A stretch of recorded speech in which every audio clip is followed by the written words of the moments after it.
Hello, and welcome to Opening Your Third Eye. We're going to start with some downward dog. Are you feeling a stretch? Okay, good. Now go back to child's pose. Okay, hold it for just a couple seconds. Our next pose is called pull up a chair and sit down in it. And now what we're going to do is we're going to listen to a podcast called Bonus Features with Alex and Robert. Namaste. Oh, we're starting now. Yeah, we're Okay. starting now. Go Go ahead. Oh, hello, and welcome to the 14th episode of what's the name of this fucking thing again? Bonus features with Alex and Robert. We're not doing the unison anymore. I'm Robert.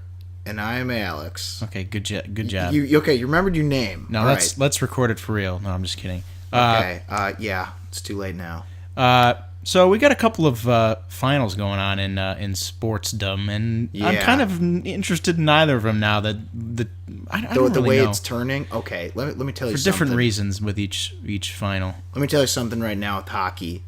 The way Vegas has been playing, I told you, I was a little worried that the Caps might be too much for them. They're just high on fumes because they're finally in the finals, and boy, is it looking that way. Because the first game, I thought, I'm pretty sure I said it on here. They're getting outplayed. The Vegases were, that is, and now it's starting to catch up to them. It's like, well, I bet you if we go play you guys a bunch more times, we'll win. And they're like, I bet not. It's like, I beg to differ.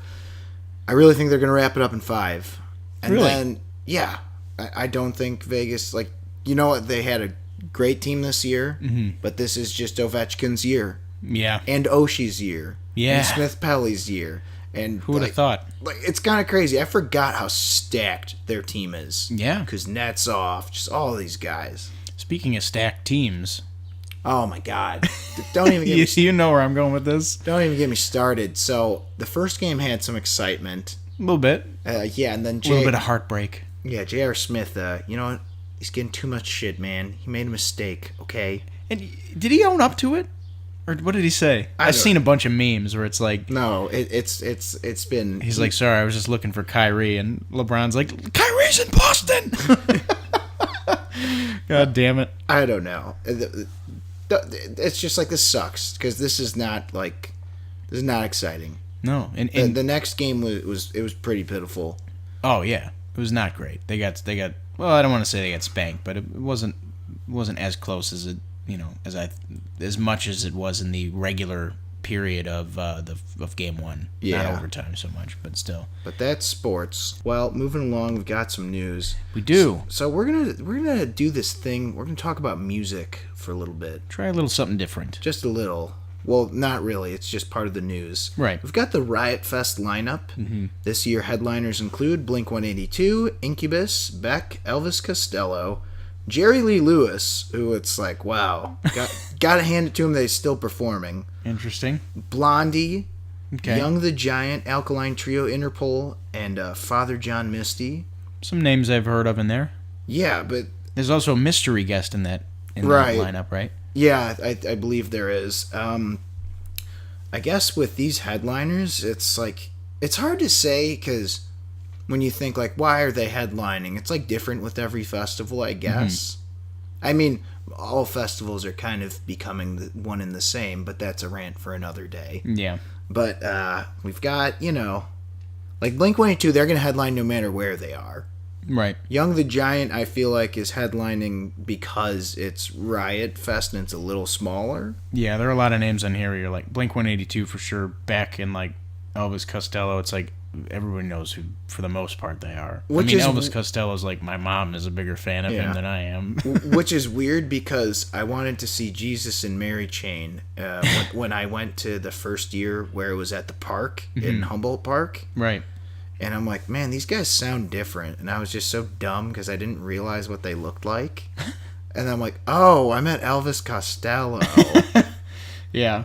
That's just a fun Elvis Costello related story. Oh, yeah. As for like Blink-182, it's just like, great, the rebellious sounds of 5th grade. It's just like...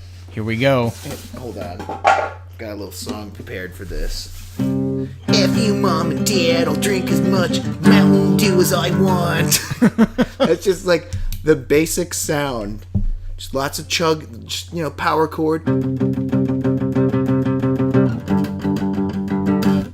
then maybe on the Adams song, it's all like... I don't remember how the rest of it goes. It's just like, it's like, oh, they're playing like notes and stuff instead of just chugging chords. Right. Interesting. But there's a lot of that stuff. Mm-hmm. Who else we got? They're like Dropkick Murphys. There's a lot of names in this like not headlining list here that I'm like, I've heard of them. Sum 41, Bad Religion. Oh man, Sum 41 is the ultimate F you mom and dad don't tell me to do my homework band. Oh yeah. I will never fall in line. F you parents, I just want to be punk rock. Right. Listen to my cool Canadian rock bands like Sum 41. Eh? I'm sorry. I'm sorry, Mom and Dad. I just have a different view on things, okay? There's some other names in here. Liz Phair. I didn't know she was still around doing tours and such. I don't follow her, so I wouldn't know. Me neither. Gary Newman. I'll show up for Cars, and that's about it. But is that who's from? Yeah, remember? Well, not the band Cars, but like Here in My Car. That's him. That's him. I'll be there for that song, and that's about it. All right. I'll have to tune out the rest.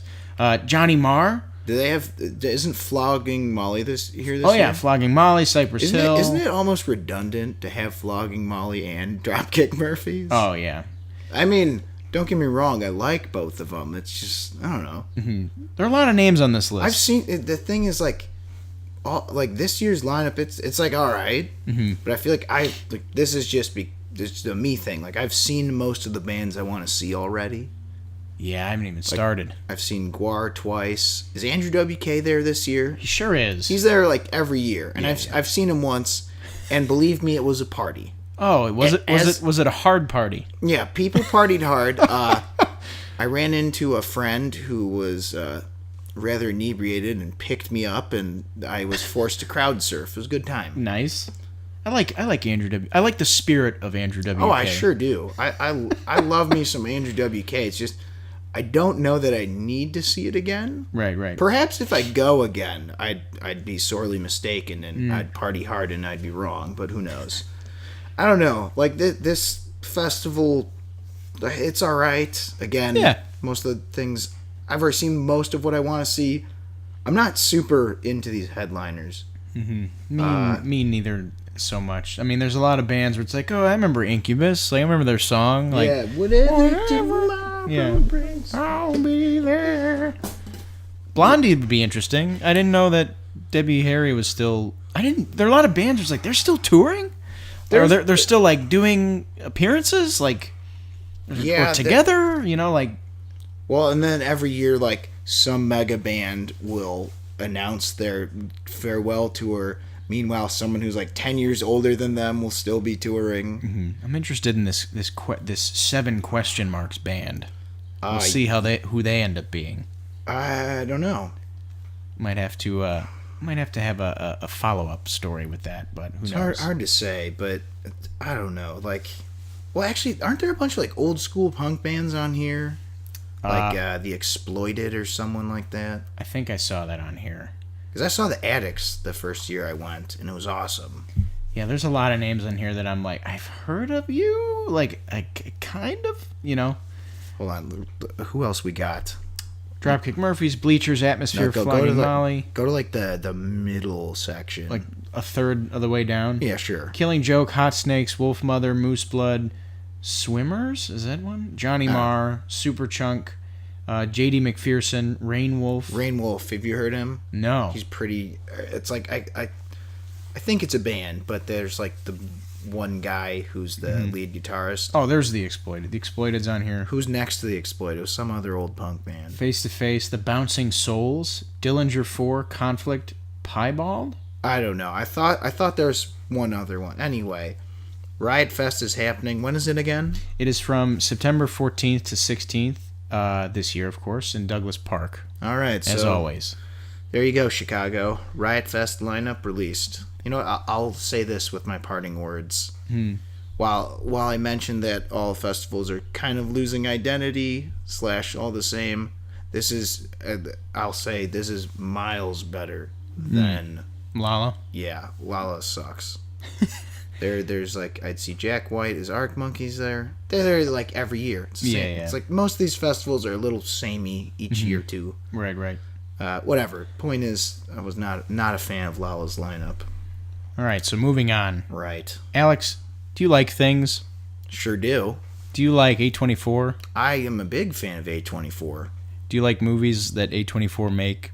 That they make like Prayer Before Dawn? You excited about that picture? Yeah, I was, but then see, there's a thing about Prayer Before Dawn. Without announcing it or telling anyone, it was moved, 6 months from its release date. How upset would you be if they did that to another A24 thing that you would like to see soon? Robert, there's some things that's just not okay to joke about.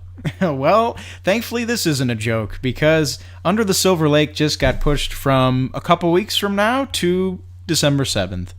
Well, that is something I wasn't expecting.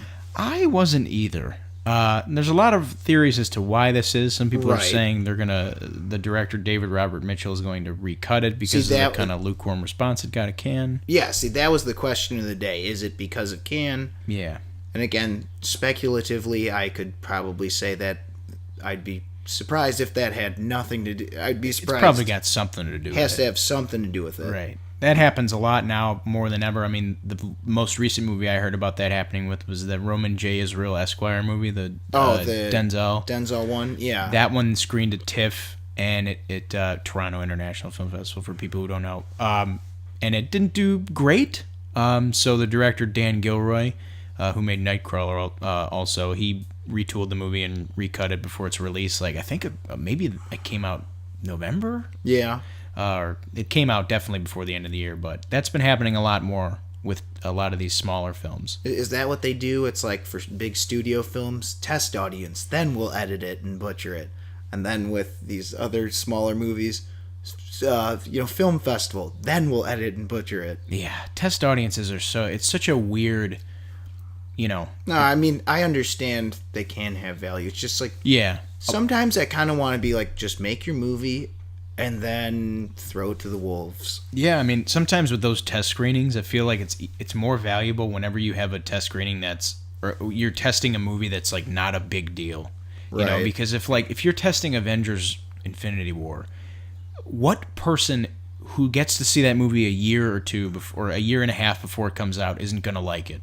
They're just going to be excited, like, holy shit, I got to see this fucking huge movie before everybody else, and they're probably going to give it a positive review no matter what. Yeah, that's true. I mean, a lot of them will. I mean, which is weird because they deter people from going to those that work in the industry, whereas I feel like people who work in film would be more honest about that shit with movies like The Avengers, but I don't know. But my problem is, even if you went with the people who work in the industry, it's like, still, I'd rather just see whatever you were trying to go for, and that's that. Yeah, I get so tired of this. Well, have you seen the director's cut? It's like, yes. Which one? It's like, what the fuck do you mean, which one? The final cut? The final cut? The ultimate final cut? Or the super ultimate, super secret double probation final cut? It's one of them? Double secret probation. Yeah. Good reference. Yeah. Good movie. Sure is, Billy. It sure is. But anyway, you heard it here. Under the Silver Lake has been moved from June 22nd. It was supposed to come out to December 7th. A date that shall live in infamy. That's right. So we got A Prayer Before Dawn is August 10th. That's its new time. And now this is a couple months after it. Yes. So you can do you can catch up on all your A24 at the end of the year. Mm-hmm. All right, so moving along, we had the Suspiria trailer. Oh boy. So it's the remake, of course, of the 70 whatever. 77? Yeah. Okay, 77 classic by Dario Argento. Dario Argento, that's the guy. Yes. I've seen little bits and pieces of it, and it's very weird. And it's part of the subgenre. It's like giallo film or whatever. Yeah. Was that what it's called? Giallo. Yeah. Which I think is yellow in Italian, if I'm not wrong. Sure, it could be. I kind of thought that this new trailer, it was a little weird. Yeah, a little. Yeah, that's a bit of an understatement. This looked very strange. And yeah. I kind of felt like this was also because of the music. Yeah. It sort of felt like it was trying too hard to be like, this is an old school thing, but now it's new. Interesting. I don't know if the music is the music from the movie, but Tom York is doing the score for this movie. Really? Yeah. Huh. So it's you know what? I'm like, considering what I've seen from this movie, from just the images and shit in this movie, that makes sense. Yeah, you know what? That makes absolutely perfect sense. Yeah, because this is weird. This looks weird. What is this movie about? It's about a American dancer goes to Europe. Shit happens. Well, it's like she goes to the dance school. Again, I'm kind of paraphrasing. I'm aware of the first one. I haven't seen it the whole way through. Right. That's one of my now horror. I'm pretty well versed on. That's one of my blind spots. Right. She goes to the school, and I think it's like she's going crazy, or it's like, but is she? Yeah, and like murders happen, which we don't really see any of the murders. At least I don't think we see any of them in this trailer, which is... This trailer kind of looked like a Tame Impala music video. You're like, what the fuck is this? It's just people staring at each other and like from afar. And like there's some weird colorful stuff. Yeah. The walls are moving. There's like a girl lying on the ground with like maggots crawling all over her face. I was like, what's going on? Exactly. Okay, so maybe a little Nine Inch Nails music video-esque as well. A little so bit it's of like that Tame too. Impala and Nine Inch Nails. Whoever the hell directs their music videos is like, I can out-weird both of these at the same time. Right. Alright, so that's Suspiria. We also had a trailer for Widows. We did. Looks pretty solid. I think so. We've got Viola Davis, Michelle Rodriguez, and a couple other people who I don't know their names. Who are they? Elizabeth Debicki and Cynthia Erivo. I think they play the four principal leads. Right. Colin Farrell's in it. I think he's the villain in a sense. Okay. Daniel Kaluuya, John Bernthal, Robert Duvall, Liam Neeson. They're all kind of... well, actually, no.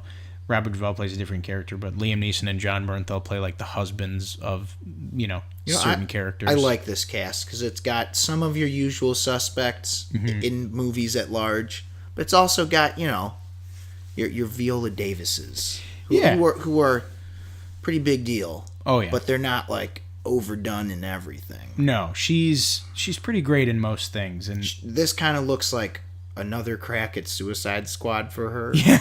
She's like, I get to be the badass in charge again. Yeah. But this movie might turn out better. Yeah, I think it looks decent. It's one of those things where it's like I don't know if I ever. Well, I might, but I've yet to get tired of Viola Davis as a badass. Right. Just because I'm like, yeah, I buy it. She seems like she's this person, not in real life, but like right. she can play this role. I know. It's just I couldn't help but notice there's sort of an obvious comparison. Well, what, like to Suicide Squad? Oh yeah. I just hope that she doesn't get pigeonholed into just this. Yeah. Forever. Yeah. But yeah. Oh fuck. I was gonna try and go a whole podcast without saying, but yeah. Too late. We're so close. It's okay. Okay, so that's that with Widows. Looks pretty good. Yes, it sure does. Good robbery movie. Yeah, I'm up for a good heist. Robbery revenge. Yeah, I like the director. I've only seen 12 Years a Slave from Steve McQueen, but it'd be cool to see a good change of pace. Hopefully this won't be as depressing. Right. It looks pretty. Pretty depressing. It looks pretty depressing. Yeah. God damn it. Well, it should have a decent amount of action. But yeah, I was gonna say it'll be depressing, but with explosions. Okay, you know what? I'm in. Okay. I forgot that there's explosions in it, so I'm in. I mean, yes. I already was, but moving on. Right. We got a trailer for a little movie called Let the Corpses Tan. Also known as Les Bronzeurs les Cadavres. Cadavre. Cadavre. This looks interesting. I think this looks pretty rad because it's sort of... It takes, sort of a... obvious old school Western style plot. Mm-hmm. It's like literally there's a bunch of gold here. Yeah. And then there's the bad guy. It's like it's basically the good and bad and the ugly, but it hopefully like 2 hours shorter. Right. And less boring. Yeah. But that's another discussion for torches and pitchforks. Yeah, torches and pitchforks.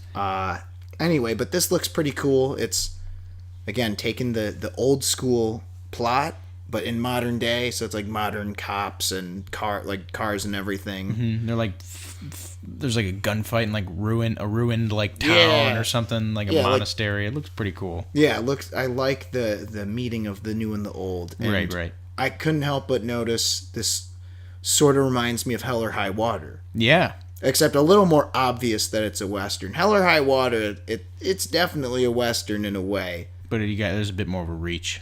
Yeah, it's a bit more of a reach because it is so modern.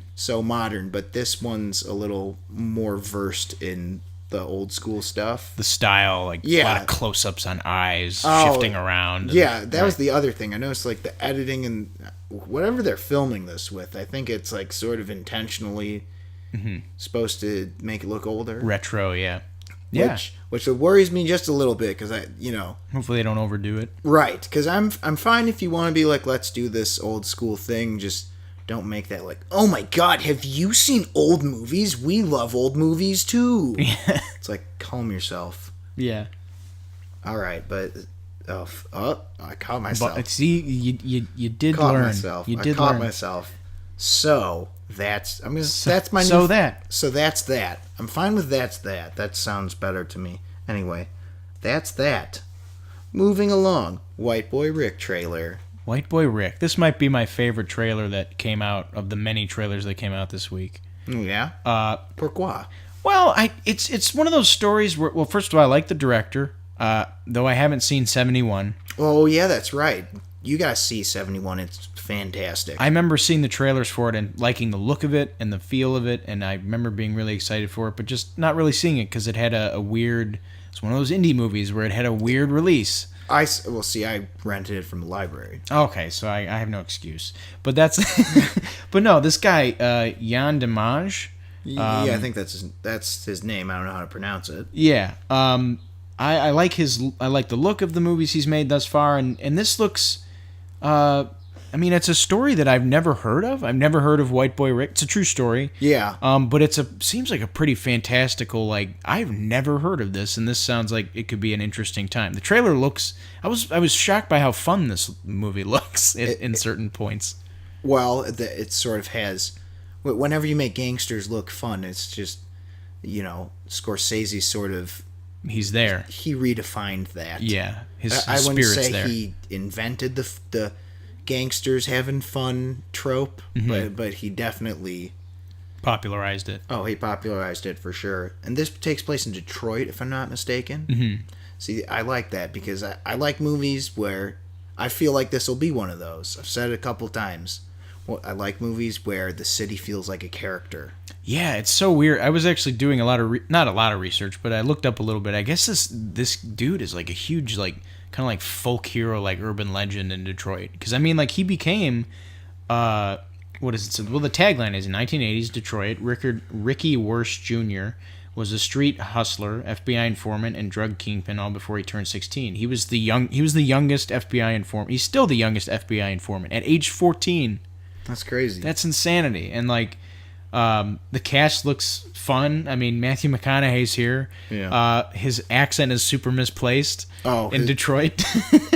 Well, it's just when you know what someone sounds like, when they have such a pronounced accent, you tend to pick at it when they try to do a different one a little more than you would someone with a more standard accent. Oh, yeah. Such as Robert De Niro in Cape Fear remake. It's when he tries to do the southern thing, I'm like, ugh. Yeah. But I was able to put it in the back of my head because that movie is awesome. It's pretty rad. Hopefully this is the same. I would think that this will be pretty damn good. I'm hoping so. So am I. Moving along, we've got the new trailer for Mortal Engines, which is like, I don't even know what the hell this is about. It's like it's post-apocalyptic. Yes. There's a lot of hot air balloons and weird like steampunk-ish stuff, and it's produced by Peter Jackson. It's written by the screenwriting duo who wrote the adaptations for Lord of the Rings, all three of them, King Kong. And if I'm not sure about Hobbit, don't quote me on that one, but I know they for sure did Lord of the Rings, King Kong. I don't know this director, and I guess he's a second unit / like visual effects guy that Peter Jackson and visual effects guy. Yeah, he was the he was the second unit director on Peach Dragon. He was the Splinter unit director. I have no idea what that means on all 3 Hobbit movies. He was the visual effects supervisor for all the Lord of the Rings movies, so he's been around the block in that regard. This is his first directorial effort on a big time scale, not second unit or anything. Right. It's just, what is this movie even about? Okay, so cities are fighting each other, I guess.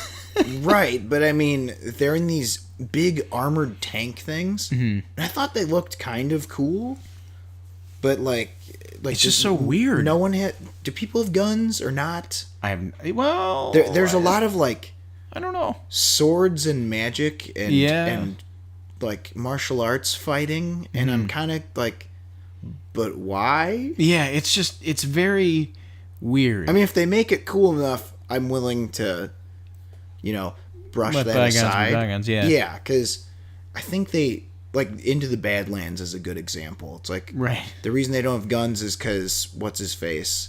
The southern guy in charge of it all. Yeah. Whatever the fuck his name is. He, like, bans guns or whatever. Oh, yeah. And there's, whatever. The point is, they give a clear-cut excuse to why there's just swords and stuff. This one, I'm just like, I watched the trailer, I'm like, what the hell is going on? It's like, I'm going to assassinate you, but I failed. That's like, okay. You killed my mom. I'm sorry you heard that. Pushes the boy off of the cliff or into the garbage chute too. I'm like, what the fuck is going on? I feel like, oh man, I don't know what's going on with this thing. It's based on a book, I guess that was kind of a big deal. I mean, not a big deal, but like it came out in like what was it, like early 2000s or something. And I read a little bit about it. I think it has something to do with, there's obviously a bunch of catastrophic events, like all the volcanoes are activated and earthquakes and stuff. Right. And I think there's like machines that did it. Okay. I just don't get the rolly tank things. Maybe it's like you can't touch the earth because like the earth is like lava. I don't know. Except literally. Is this basically just like the most expensive version of the ending of The Simpsons where they move the town 5 miles away? Right. Oh, man, I don't know. Is that what's going on here? We're going to have to find out. I can't tell if this is going to be amazing or a huge bomb. Or an amazing disappointment. We'll have to wait until this thing comes out. Yeah, do you think you'll see it? I don't know. What else is coming out that weekend? It comes out December 14th. See, that's what I was thinking, is December is usually like kids' movies and stuff. And I don't know. The last couple of Decembers have been pretty gaunt for me. Like, it's been... And what ends up happening is I'll see movies where I don't have a ton of interest in seeing. I'm like, all right, nothing else is out. Yeah. Because that month we've got... let's see, Aquaman. For sure, I think we know Aquaman's coming out. We got the Spider-Man cartoon. Is that really coming out in December? Yeah, it's coming out in December. Damn. Also, off topic, that trailer looks pretty interesting. Yeah, the first trailer for me, I was like, okay, I'll wait and see. Yeah. And then I waited and saw, and this trailer looks fun. I don't get what's up with the choppiness of the animation. I don't know. It almost feels stop motion-y. Yeah. I almost feel like it's an attempt to look like more traditional.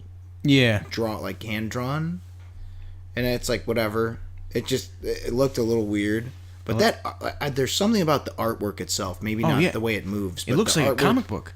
A lot of it. It looks amazing. Oh, yeah. It looks really, really cool. There's a scene where he's just like flying there's like a close-up on like a taxi cab driving through the city as like Miles Morales flies by, and like you can see like the drops of water like on the fucking the trim of the car, and I'm like, this just looks really good in a weird way. Yeah. I almost think if this is their way of saying, all right, well this is our compromise to do the Spider-Verse. Right. I'm like, you know what? I can live with this. Just keep all this 10 Spider-Man bullshit away from the main series. Let's calm down. Yeah. Because again, in the trailer, spoiler, I guess, but no one cares. They show that Gwen Stacy's there, or I'm sorry, Spider-Gwen. Yes. I don't know. It's like, I think it'll, for some reason, even though I really am not a fan of the 10 Spider-Mans in the comics, I feel like for some weird reason it'll work in this movie. You know, that's what I was thinking too. Like maybe at the end and only at the end, and not even after it gets crazy. Like maybe 10 Spider-Mans come in for the final battle and then all go away. Like maybe we see Ben Reilly and Spidey. Yeah. Well, obviously Peter Parker, the weird silver and black armor one. Yeah, that'd be fun. Is that just from the animated series, or is that in the comic too? I have no clue. There's so many now. Well, see, they did in the 90s. I'm like, the fuck is this? And then they did it again, and I'm like, double. What's? Come on now. Yeah, Doc Ock Spider-Man. Well, that's the bullshit. That's where it's brain swapping. That's the shit I hate. It's like, even though I wouldn't call myself a normie when it comes to comics, I have normie views on comics. It's like, what the fuck is this other universe? There's more than one. Yeah. I can't follow this shit. Yeah. If you make me a confused old man from New York when you got too many of different universes, brain swap, mind swap, whatever. It's oh, is that Black Widow? No, dumbass. That's Black Widow after she had her body transferred into Red Skull's body, but then the body died, but Shylock telekinetically moved her mind into She-Hulk's body. God, stupid motherfucker. You even read the comics at all? It's like that. Yeah. Come on, guys. It's like, how about, this is Spider-Man? It's like, oh, okay. That's Black Panther. Okay. That's that. There's no, weird mind swap shit. It's like, this guy is this guy. Okay. Yeah. But that's a side rant. Well, that was a double side rant. We were talking about Mortal Engines. By the way, I have the list of movies coming out this year for December. Yeah, what do we got? December 4th, we have a movie called Capernaum. Okay, don't care. Anne on the Apocalypse on the 7th. Mary Queen of Scots also on the 7th. Under the Silver Lake, which we just mentioned. Right. Then on the 14th, we have Mortal Engines. Spider-Man Into the Spider-Verse comes out that same weekend. I'm definitely seeing Spider-Man if I have to choose between the two. Oh, wait. But wait for it. Back Seat. That's the Christian Bale, Dick Cheney movie. Not interested. Dude, between that and it's definitely going to be between that and Spider-Man, just because I'm a huge Bale fan. Yeah, that sounds boring. Biopics about boring people. I don't know. I think he's the most probably the most important vice president since John Adams. I guess. I just think president movies are boring. I've never seen a good one. Yeah, I just like boring shit like that. Yeah, I guess so. Yeah. But so then, okay, so there you go, though. If I'm choosing between those three, I'm probably going to choose Spider-Man. Then we got Aquaman, Alita Battle Angel, Holmes and Watson, Bumblebee, and Mary Poppins. Wait, slow your stroll. What week are each of those? Okay, Aquaman, well, pretty much all of them are the 21st except for Mary Poppins, which opens on Christmas. Which I have zero interest whatsoever in seeing. And then they also have Untitled WB event film on Christmas, which I don't think is going to happen because I don't. Yeah, that was probably supposed to be something and isn't. No. Yeah. Who knows? So yeah, then back to what we were saying. Mortal Engine looks like it has a lot of CGI, but I was seeing this quote. It said, "But there's going to be mostly practical effects," and I thought, sure. How? Yeah, exactly. I get forced perspective and making things look to scale when they aren't, but there's certain things in this movie I'm like, you can't do that practically. I feel like they're really going after China. What is China like a lot? CGI and weird, hot air balloon machines. Well, boy, do I have a movie for them. Yeah. So cities fight each other, right? Yeah. Yeah, so we'll see. I think, it's hard to say. I think that this, I think this could do. It could end up pulling a World of Warcraft. Oh, no. You know that movie in China made enough money for it to warrant a sequel. That's so weird. And it did not so great here. That's so foreign weird. Box office at least sort of saved it. Or it happens with a lot of movies. It happened with Pacific Rim. Yeah, because how much did it make in China? Well, it was either China and Japan and made like most of it made its money back in those countries and not here. Well, I mean that makes sense in Japan. Oh yeah, for sure. They gotta have their mechs. Kaiju, man. Kaiju and the mechs. Whoa, kaiju and mechas. There you go. There you go. Tailor made for China. Yeah, basically. Or Japan. Rather. And then hot air balloons and lots of magic. Yeah. I guess that's I think that's what they like. Apparently mermaids. Yeah, that Mermaids movie did really killed there. But wasn't that also directed by Stephen Chow? And he's like their Spielberg, man. He's pretty something else. He's a talented man. Oh yeah. Okay, so that's Mortal Engines. Moving on to our last news story. There's a cartoon coming out on Disney Channel called Big City Greens. Yes. And I guess it's late to the party because I haven't heard anything about this. Me neither. Which is weird. It's no matter how I try, animation news just slips by me. Mm-hmm. This series comes courtesy of Chris and Shane Houghton, who originally worked on Harvey Beaks, which I've never seen, but it's a Nickelodeon show. But I guess Rob Renzetti, the creator of My Life as a Teenage Robot and the supervising producer for Gravity Falls, he's an executive producer on this. And you can see a little bit of that, especially with My Life as a Teenage Robot. Like a little bit of that aesthetic is there, especially with the eyes. Oh. But the series will focus on Cricket Green, a mischievous but optimistic country boy who moves to the big city along with his family. So it's like Beverly Hillbillies, but with weird animated little characters. Sure, I'll check it out. Yeah, I mean it sounds fine to me. That's the one thing I was looking at is my one gripe with a lot of new shows is the character designs are kind of bland. Mm-hmm. These look pretty good. Yeah, there's there's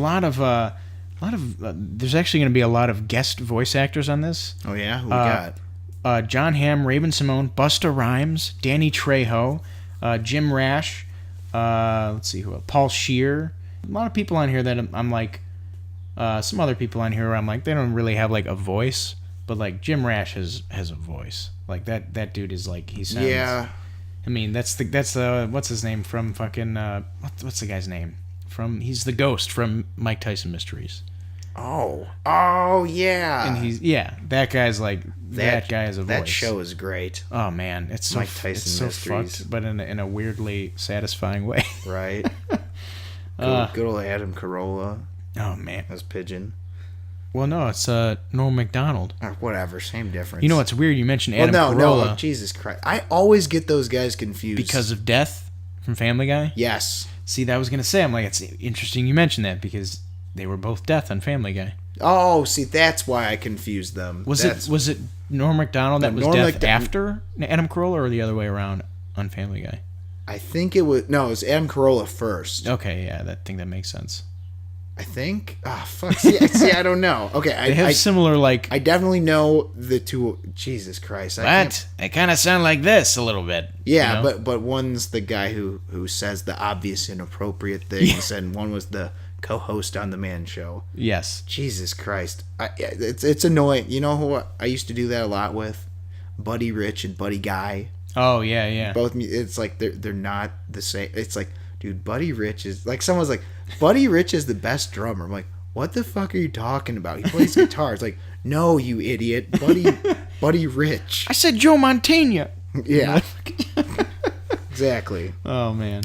So I guess that is the news. So now it's time to move into our review portion. Yes. So I didn't see anything. I haven't been watching a lot of movies except trauma movies. That's okay. Because they're all free on YouTube.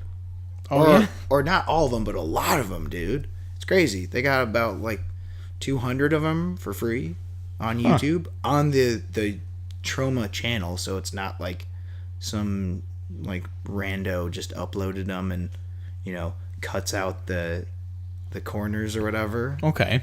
But anyway, I didn't see anything. I haven't seen anything in a while. I'll probably see Hotel Artemis this weekend. But you saw Action Point. I sure did. And apparently, from what you told me, you saved me a few dollars because I was planning on seeing it. Hold on. We need to get our timer. You got your phone timer? I do have my phone timer. All right. What am I setting it for? You're setting it for 8 minutes. Okay, let's do it. Because we're doing this Gong Show style. You only got 8. Okay, 8 and I don't minutes care if starting now. All right, you got 8 minutes on the clock to tell me why you thought this movie was no good. So, it's weird. The trailers for this movie made it seem like it was going to be a lot more fun than it actually was to watch. And maybe this is because I was a shit-eating adult and I just suck now. But the movie starts out and it's, Johnny Knoxville owns this park. And you're just kind of like, okay, it's a dangerous park and people are having fun, but they're getting hurt. And I don't know what it was. I, for the life of me, just didn't enjoy watching it. Like there's the whole conflict with like, oh, there's a new theme park in town that's like, it's competing with Action Point. And so it's the Mondo Burger, if you will, of the to Action Point's parks. Good Burger, right? And there's never a point in this movie where I was like, yeah, I want Johnny Knoxville to win, and I want this park to stay open. I want it to close down because it is dangerous. And it's like I like watching people get hurt, but I don't know what it was like. Just the real world context behind like, it's different when you're watching like Jackass, where it's like, okay, this is Steve-O, like, pushing a fish hook through his cheek and, like, throwing himself out into the sea. It's like, okay, that's someone, like, willingly hurting himself. But, like, if you have a kid that's, like, going on a ride that, like, he doesn't know that's, like, super, like, maintained, like, and is going to probably maybe die, which is another thing I'll get to. It's just, there's something about watching that feels a little gross. All right, so to clarify, just so no one's confused, this is a narrative movie. Yes. But it is about it's based on the true story of a real park in New Jersey. It sure is. Action Park, which this is the other thing I was going to get into. So, I didn't know about this, but my girlfriend is really into theme parks. But she mentioned, like, yeah, Action Point is based on a true story. I'm like, what the fuck? Like, what are you talking about? And, like, she showed me like the documentary that it's based on and like some of the videos that it's based on, or some of the videos that went into some of the stuff that the park did. Right. And 6 people died here. Like for real? For real died. Like, wow. And it'd be fine if they were like, you know what, we're going to base it on this place, whatever. We're going to call it something different. We're going to, take the idea of Action Park and, put it into whatever this movie ends up being called. But they called it pretty much the same thing, Action Point. Yeah. Some of the rides, I guess, that were at Action Park are actually depicted in this movie. There's a loop-de-loop slide. Oh, wow. Like, so, but it was made out of like PVC, and like it was terrible. And I guess the people in real life at this Action Park, when they made this, they couldn't figure out a way, so they kept sending dummies down it. And on the other side, the dummies kept coming out without heads on. Wow. Yeah, so I guess they paid their staff $100. This was like back in the 70s, $100 to try it out, and people like were coming out with nosebleeds and concussed. Jeez. And I'm like, it got so bad, like the park got named Class Action Park, like that was its moniker from the teens. I think I read that somewhere. That's funny. Yeah, and it's just like, knowing that, it's like, and them trying to trivialize it by like, Johnny Knoxville starts the story by saying like, I had a park back in the day when everyone, took self-responsibility for getting hurt and they weren't pussies about it and, they didn't send lawsuits. And I'm like, it's like, oh, he has a broken arm, but now he's Mr. Lawsuit. Yeah, it's like, yeah. Come on, man. Like, okay, I get what you're saying. It's they tried to. A lot of movies do. It's like, isn't this thing fun? Mm-hmm. Like, it's like sometimes there's like awkward depictions of things. Right. You know what I mean? It's like there's a difference between. I think we may have mentioned this, like, or we were talking about this earlier. Like with Lou Bloom, he's not the hero. You're not supposed to like him or find him endearing. Right. But for some, like, it's like a train wreck. You're like, I want to know how this turns out. Exactly. You want to keep watching. And, I know Johnny Knoxville is a good guy. Like, he seems like a decent person. And I bet he didn't mean to besmirch, if you will, the people who actually died at this real place. He just wanted to tell a story. I mean, that's why you don't see any shit on this movie at all about based on a true story. It doesn't call attention to itself. But I would be lying if I said that knowledge didn't fucking destroy this movie, like this viewing experience for me. You know what I mean? So, tell me about the real stunts, though. Because that seemed to be one of the major selling points is, since it's about this crazy park, we're gonna actually have Johnny Knoxville do some crazy shit, like Jackass style. Right, and he does some. Like a couple things, which really bummed me out because... You said there wasn't a lot of it? No, not a lot. And I get why they did it. They're like, okay, it really worked in Bad Grandpa when we bridged the gap between, like, this is a story, but it's also a prank film, mockumentary / whatever. Right. Let's double down on it, get even more story. But this time around, they also gave us less stunts. Oh. And yeah. I mean, when there are stunts, they're funny. You know, there's this whole montage of, like, Chris Pontius and Johnny Knoxville like trying to get animals for a petting zoo, and it's hilarious because it's like Jackass. It's like uncut, unfiltered, them just doing shit. Right. But the scripted stuff, which is not, I want to say 85% of this movie, it's boring and it's not interesting. It's poorly acted. The comedy's not good. It's not, and I didn't laugh that much. I was shocked. And when I did laugh, it was at stuff that was off the cuff and like Jackass, not staged. That's the problem is sometimes people try to do things well, what if we combined elements of A and B? And it's like, but that's not going to work. It's just like sometimes there's a reason things work and you can't meddle with it too much. Right. So would you say that this movie... So it sounds like this movie failed to... meet the east and west of a narrative script plus some Jackass stunts. Yeah, I mean, I would say it did. I mean, it relied too heavily on, excuse me, the story rather than the stunts. And the story was no good, is what you said. And from everything we've seen, at least for me and for what works for the audience, is the stunts are what work. You know, the 3 Jackass movies are fantastic. And this isn't Borat where it's like you can do both. You have a comedic talent there that's like so smart, but he's also so batshit crazy that he'll do whatever in public. The other thing is, I was going to say that like that was another thing he kind of did is that's like his style of comedy. Right. Is the mixing of the reality plus the character. Mm-hmm.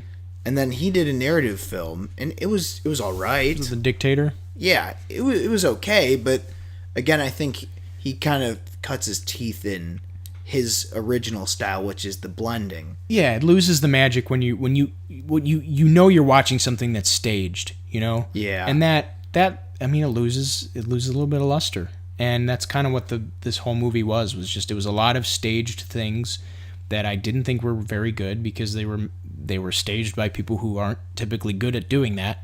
The off-the-cuff stuff was great, but there's not a lot of it. And because of that, I was severely disappointed. No memorable characters, no nothing?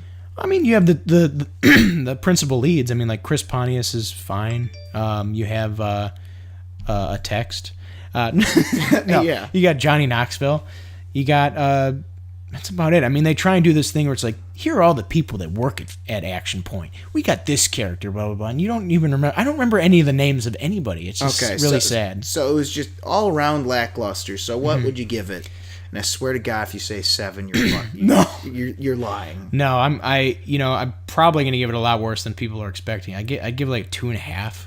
2.5. Out of 10, by the way. Out of 10. That's not good. That's not good at all. And with your 0...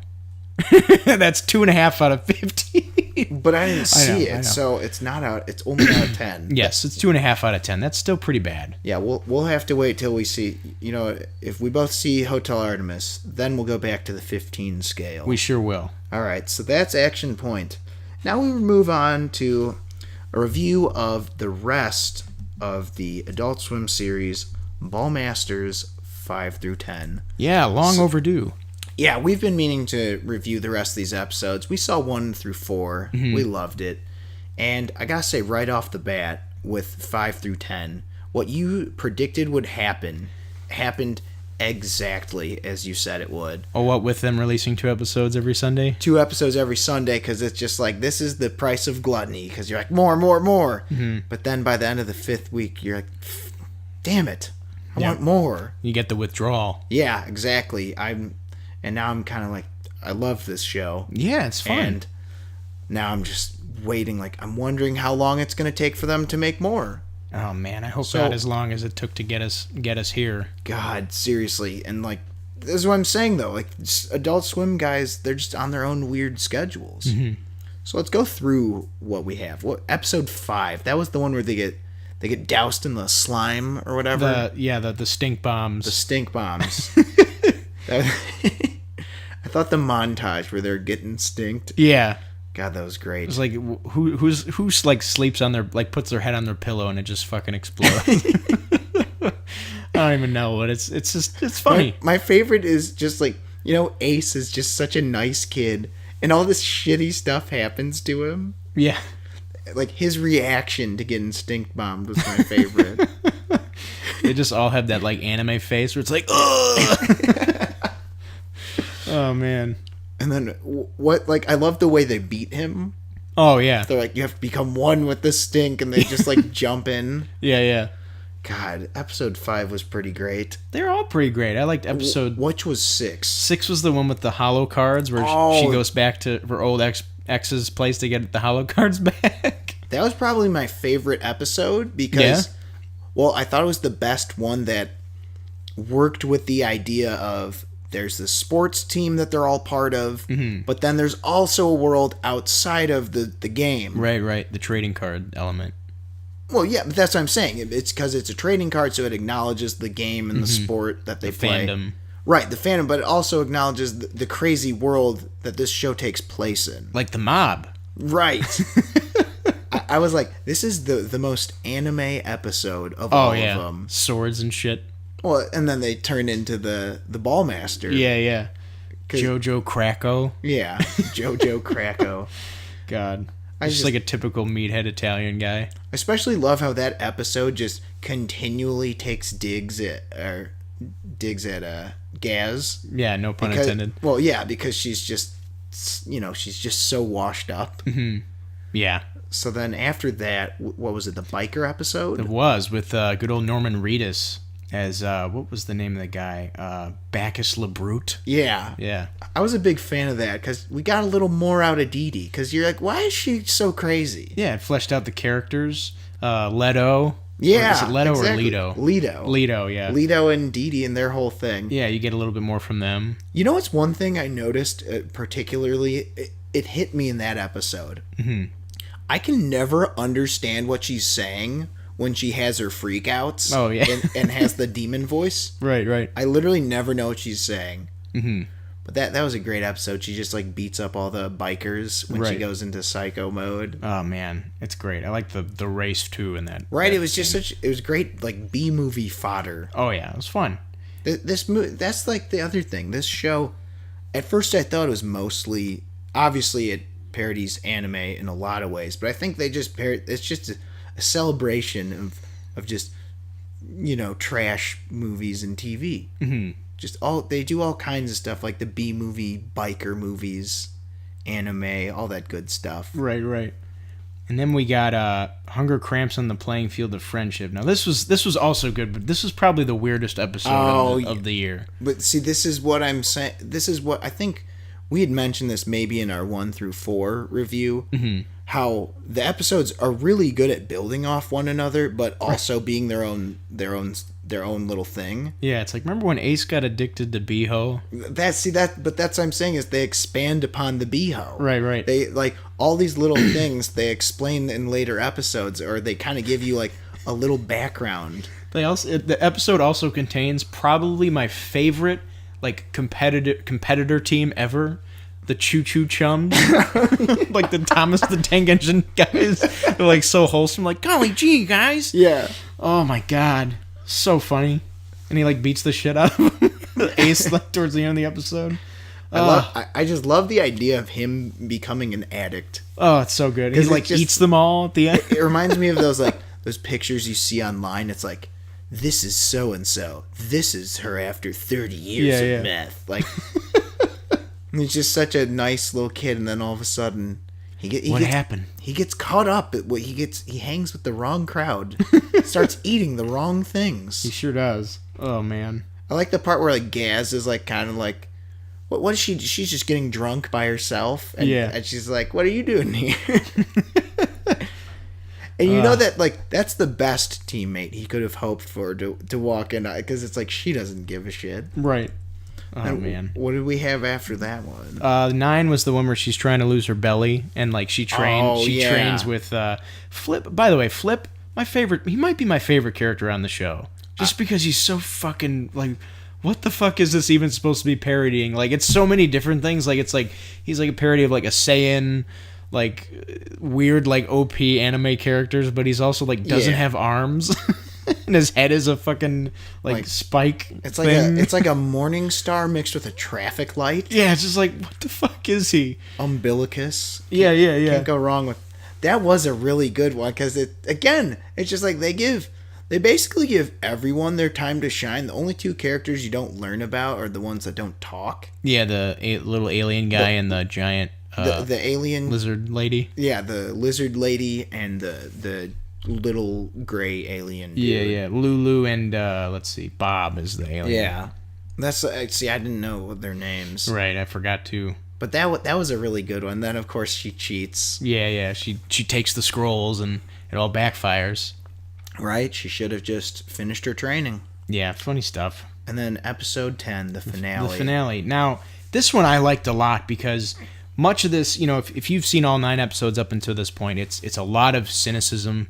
It's a lot of, like, sarcastic, like, Gaz being like, fuck this, I don't want to be here anymore. Baby Ball being like, fuck all of you. Everybody being like, fuck this sucks. And then Ace is like, come on, guys. Yeah. And then finally we get a little bit, just a little glimmer of, like, of friendship, right. At the end of this, of camaraderie. You're like, yeah. Isn't that in the episode? What's the episode called? Because they all have those ridiculous, like, Dragon Ball Z titles. What's number 10 called? Strength through song, brotherhood through blood, redemption through rage, sing fallen angel.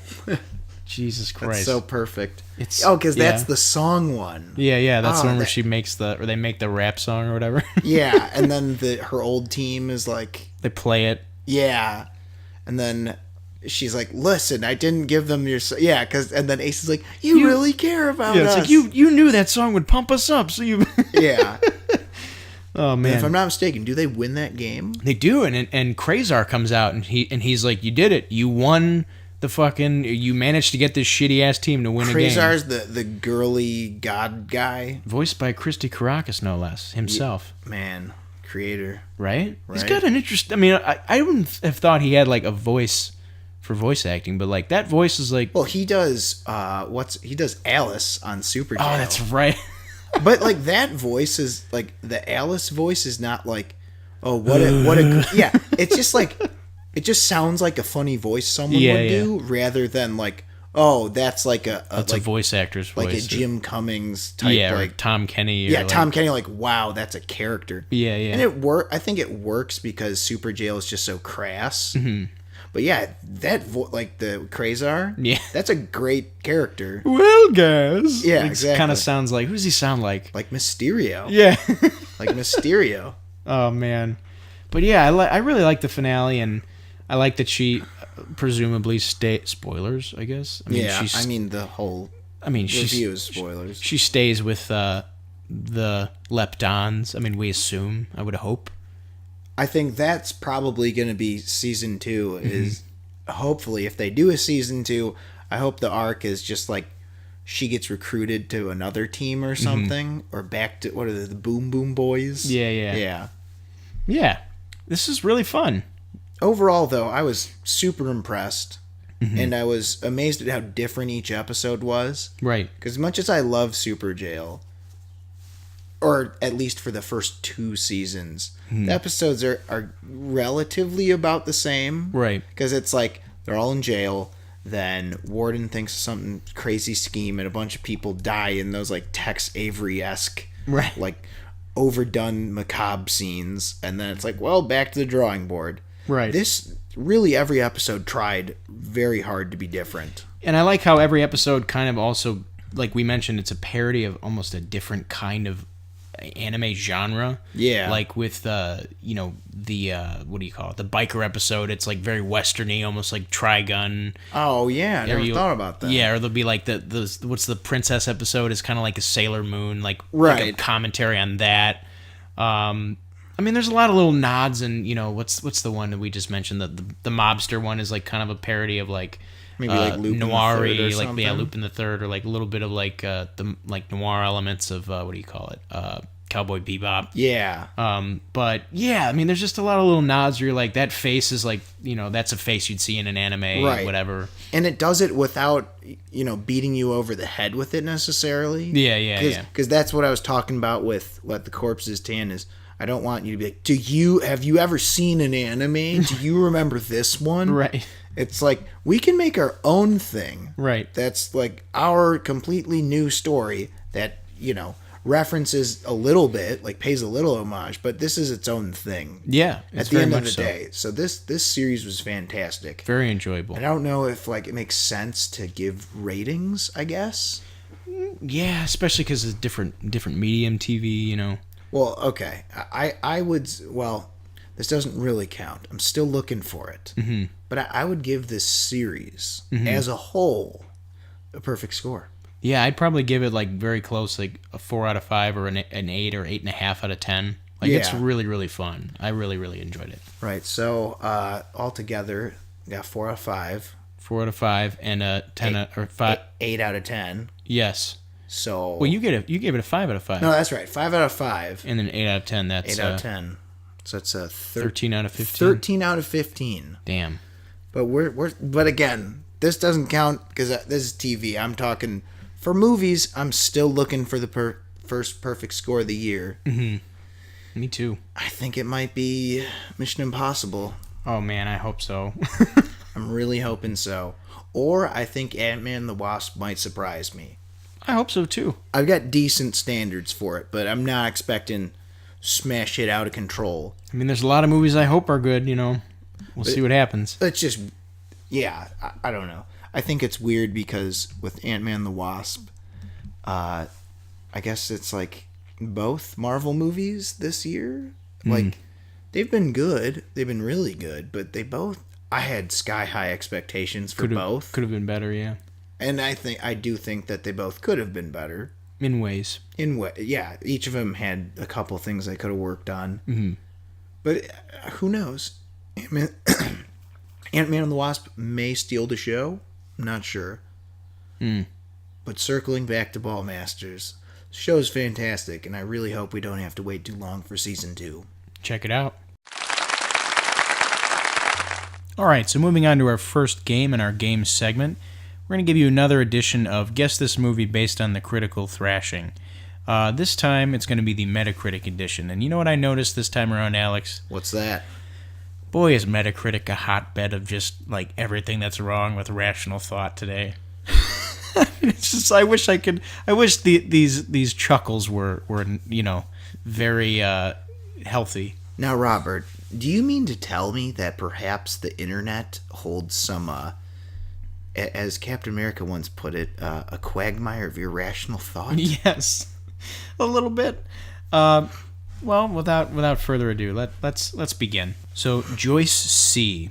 gave this movie a searing 0 out of 10. 0 out of 10. Stating, quote, Martin Scorsese is obsessed with sinful everything. The movie is written, and every character never does follow the 10 Commandments, only the devil's. Is she blathering about A, Taxi Driver, B, Goodfellas, C, The Departed, or D, Casino?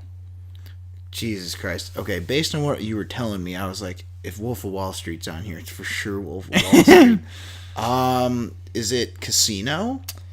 Believe it or not, it's The Departed. And I would say of the 4, it's probably the tamest of the 4. What? In terms of violence and thematics. Well, I mean, it's Casino's Casino's got a coked out Sharon Stone. Right. And I would say it's got a bunch.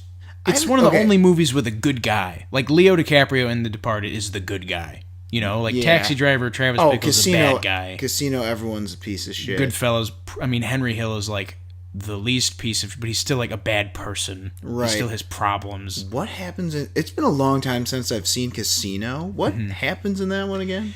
Oh man. He's got a casino. Yeah, and Joe Pesci's the enforcer, security guy, right? And did people get murdered in Casino? I know someone's head gets put in a vice, and a dude's eyeball almost pops out because of it. It's fucked up, but because I remember really, really liking it, but his movies all kind of run together, even though they're all really good. Right, and I think the point of it is like... Whatever. Joyce, I know you're upset, but try and understand where Scorsese's coming from. He's not necessarily promoting any of this. He's kind of trying to elucidate, like, this is how bad humanity can be sometimes. Isn't it awful? Yeah. I mean, I get it's like some of it's fun to watch, but, So she's talking about whatever. She sounds like she's just like, I don't know, just go watch fucking 10 Commandments. Well, yeah. Moving on. All right. Walter C. gave this movie a scathing 0 out of 10 as well. Wow. Saying, quote, this one's interesting. Who could possibly enjoy this? It was sick, full of unnecessary killing, and just like Saving Private Ryan, it makes the Germans look stupid. And the theme? Barely hummable. Is he ripping apart A, Schindler's List, B, Inglourious Bastards, C, Raiders of the Lost Ark, or D, The Great Escape? Maybe with Inglourious Bastards. Oh, for Christ's sake. He was sakes. talking about Raiders of the Lost Ark. God damn it, that was my second thought. Here's where I tried to throw you off. The last line, and the theme, barely hummable. Are you out of your goddamned mind? Is he for real? Are you serious? Like the Indiana Jones theme song. Like that's like I don't even the most. You don't even have to like it, but you have to admit that like that is one of the most recognizable theme songs in movies. Basically, I would say like Star Wars is probably like number one. Number one, and then that's like maybe up Jaws, there. Jaws, and then that maybe like Batman, like the '89 Tim Burton, Danny Elfman Batman. Like maybe Harry Potter. Yeah, and then like, come on, Walter. I get you don't like it. I mean, it's like who doesn't at least know the idea behind the? Come on, come on, guys. Okay, hold on. So what was this? Okay, that had too much unnecessary killing for him, and it made the Germans look stupid. By the way. Oh God! Like what? Yeah, I don't know. Just I don't even know where to begin with this guy. Like everything he said is baffling. As I said, this is a hotbed of irrational thinking. This Metacritic website. This is like too much. Jesus. All right, moving on. So they get a little bit more. They get a little bit more sensible here. Oh, okay. Okay, so I don't know how you pronounce this. It's PSYPRBS fan 1. So PRBS fan. Cyber, whatever. No idea. He gave this movie a 0 out of 10 as well, saying, quote, I heard one of the terrorists shot was named Garfield. 0 out of 10,000, don't bother watching. Which is, so far, the most coherent, criticism I've heard from What did he say? I'll give it to you again.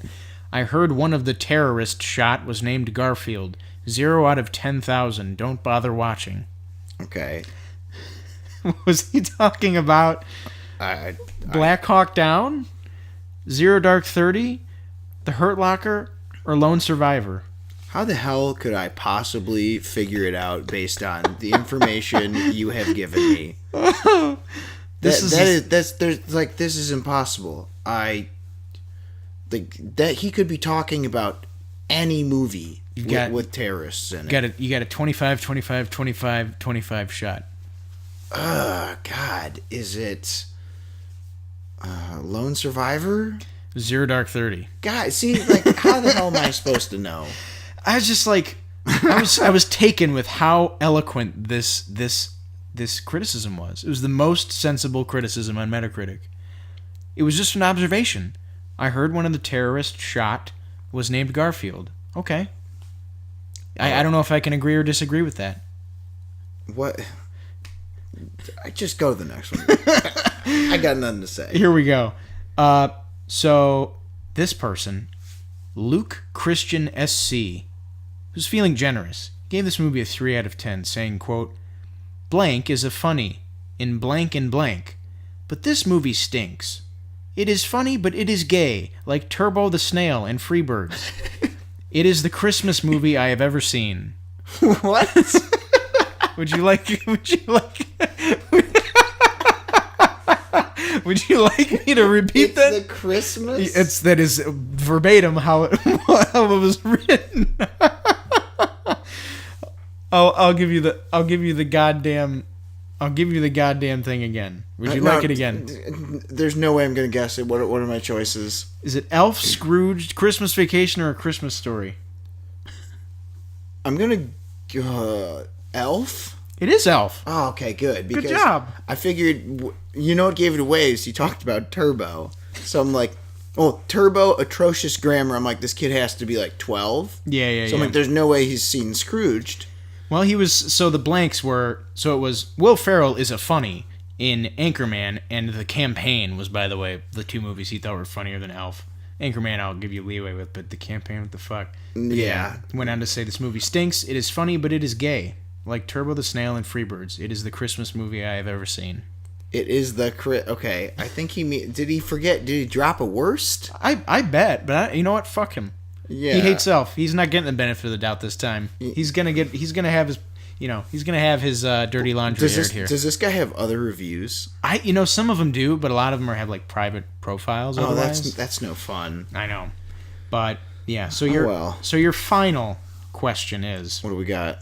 After giving it a blistering 0 out of 10, Metacritic user Darren wrote of this film: the film has excellent cinematography and does have good acting. Hold up.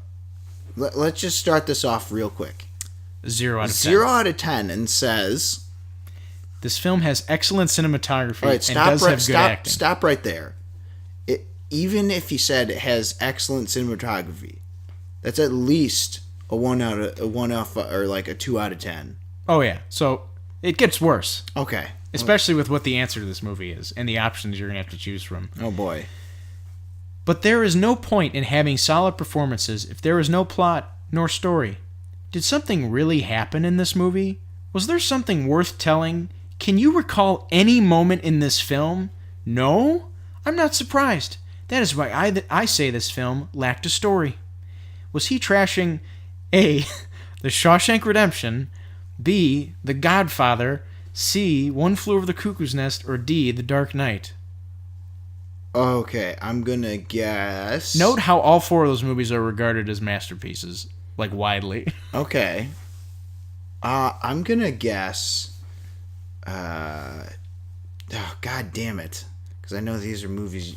All 4 of these choices are like your 4 favorite movies, so this is impossible. One Flew Over the Cuckoo's Nest? He asked if I can recall any moment in The Dark Knight.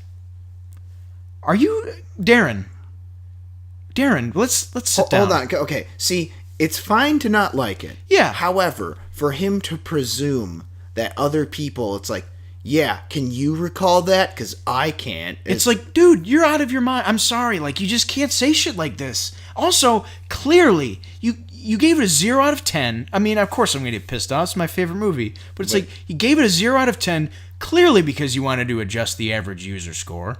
You didn't really think it was a 0 out of 10. You said it had excellent cinematography and good acting. That 0 means nothing. Like, mathematically speaking, 0 means there is nothing in this movie that's good. 0 is like, you ever heard of that movie Chaos? Yeah. Like, I saw it, and it's like, okay, I would say it's a 1 out of 5, just because it's like, for all intensive purposes, like, it's partially competently made. Yeah. Like, there weren't like boom mics like hanging out, and it wasn't filmed on a camcorder. It's not Manos, The Hands of Fate or something. Right. Which I've also seen. Yeah. But Ebert gave that a 0. Yeah. And like, but I completely understand that. It makes perfect sense. Because it's not like, I would, it's a terrible movie. But, like, something has to be seriously wrong to get a 0. It's just, I wish someone was saying this to my face. Like, what's another one that's maybe a 0? Son of the Mask is pretty close. It's pretty close. Super Babies, Baby Geniuses 2 is pretty close. But, like, this is one of those opinions that, like, I wish this guy said this to my face. Not because I want to hit him or anything like that. Nothing like that. I'm really curious. Like, can you recall any moment in this film? It's do you have a minute? Truck flipping over, make a pencil disappear. The bank robbery. The fucking explosion of the hospital thing. The Joker breaking out of the interrogation scene. Harvey Dent. Hit me. I mean, like, come on, Darren. Yeah. Come on, man. Like, you're allowed to not like a movie. But you're certainly not allowed to give a movie a 0 out of 10 and then in the first sentence of your goddamn review give it a fucking compliment. 2 compliments. 2 compliments. It's like, this is what we were joking about. And you found it. Remember, we were like, oh, I thought it was okay. 0 out of 10. There's a lot of that. It's so weird. That's like me being like, well, Who's Afraid of Virginia Woolf? It's got really good acting. The first 2/3 are good, but I didn't like the ending. 0 out of 10. I mean, it's infuriating. That's insane. So I did pretty shitty. I got 1 out of 5. Oh yeah, just 1?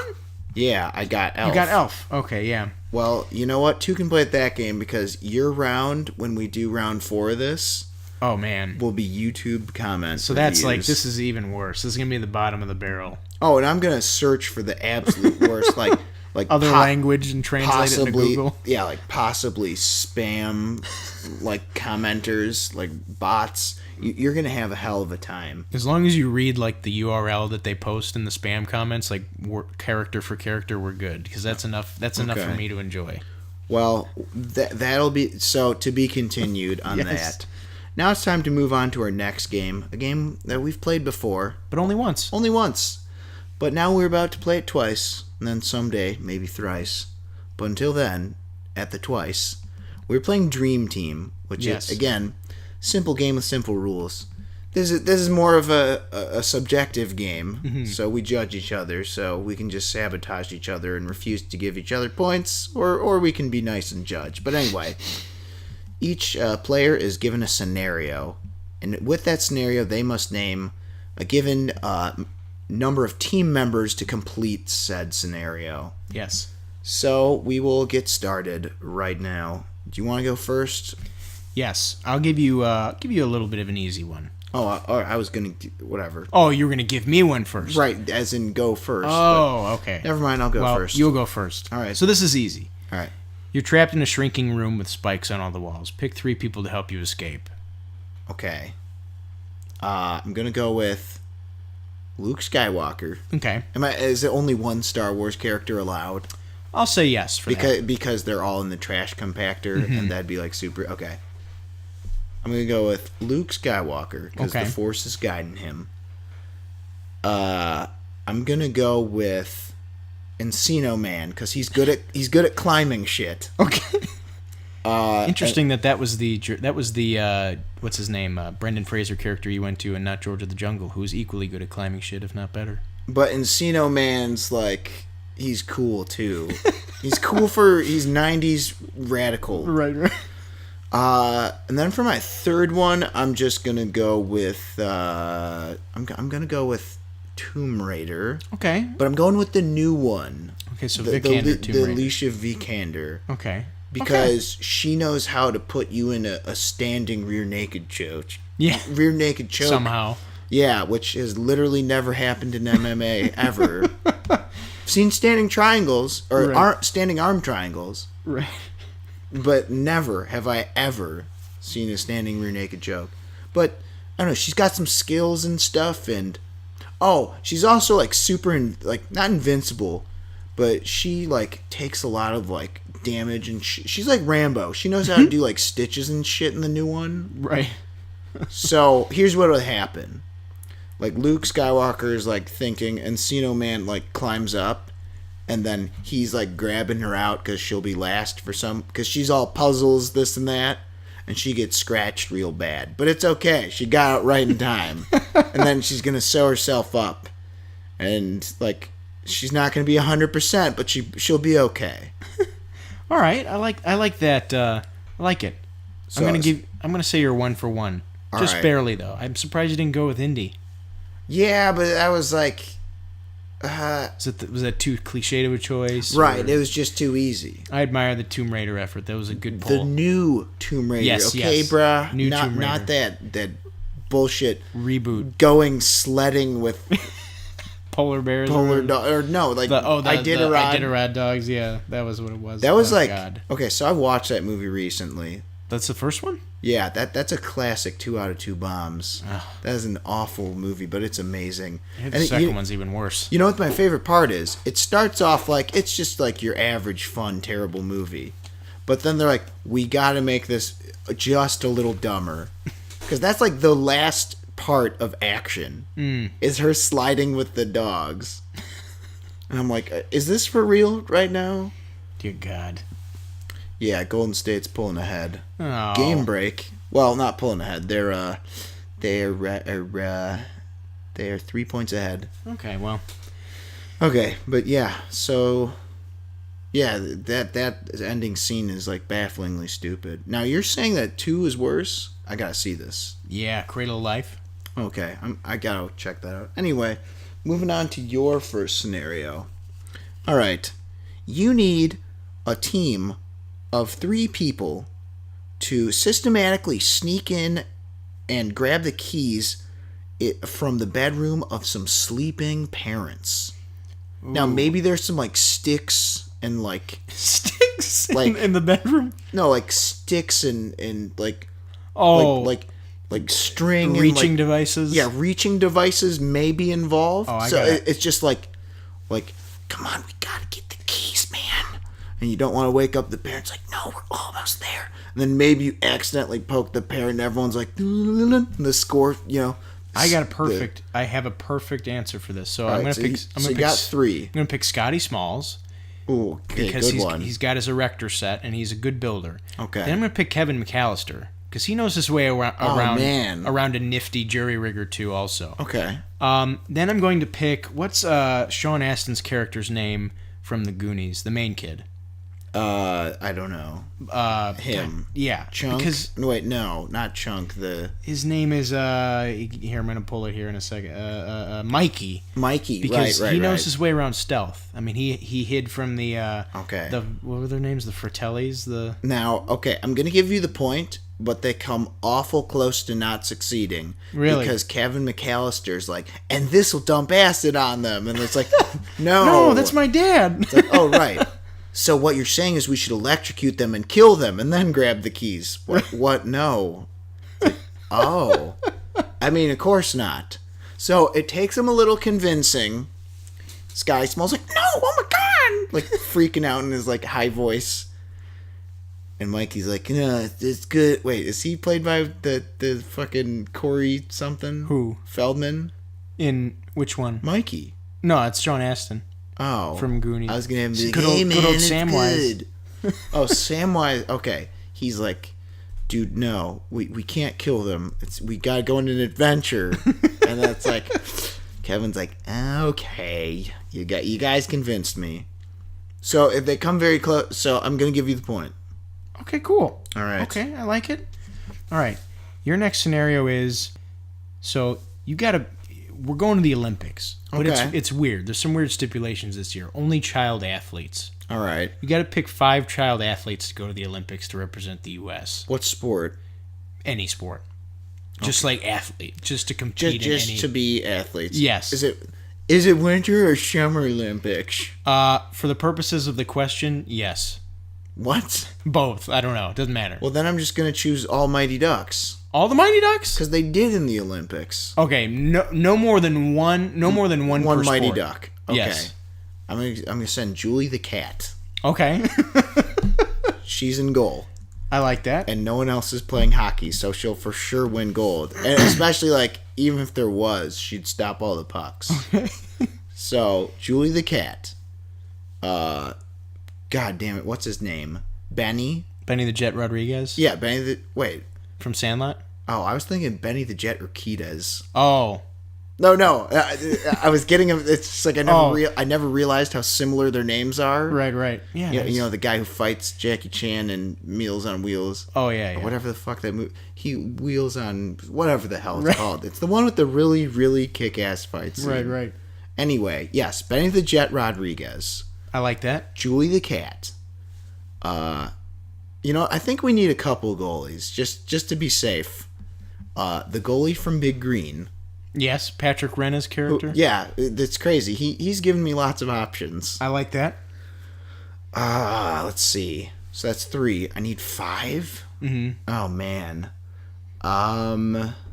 What are... Okay, we got... I don't remember Little Giants well enough. Oh. You want me to give you one? No. Oh, no, man. No. I'll tell you after you get your 2. Okay, fuck. I need 3 more. Does Air Bud count? Yeah. Okay, well, no, but the rules... He's young. The rules never said you couldn't. Just like Air Bud. Exactly. There so, you go. Air Bud... Fuck. Let's see. Oh, and Dash from... What's it called?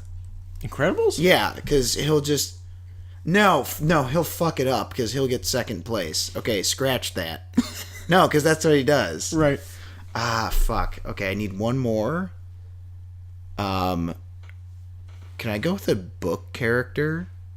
I don't see why not. Okay, there's a book. You know the Berenstain Bears? Yeah. You know their hillbilly cousin. He can't play basketball. He can't do this, but he's a hell of a wrestler. So he'll go for the wrestling team. Okay. I like that. I was really digging deep there. See, I was going to say Icebox from Little Giants. I don't remember who that is. Rick Moranis' daughter. She's like really good. I don't remember. And have you ever seen Bad News Bears? Oh, fuck. I would have said Kelly Leak, the Jackie Earle Haley with the little dirt bike. He's like really fucking good at baseball. Oh yeah, or the punk kid. What's his name? Tanner. In the original? Yeah, the original. The kid with the bad kid. Yeah, or like the kid who swears a lot and is like a bit of a punk ass.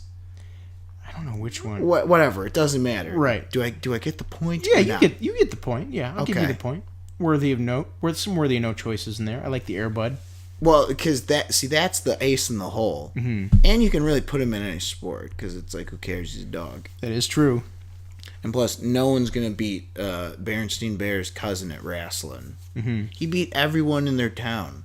That is Even true. after they made fun of him for bouncing a basketball off his toe. I literally haven't even seen this book in like 25 years. Okay, that's a bit of an overstate. Like 20-ish years.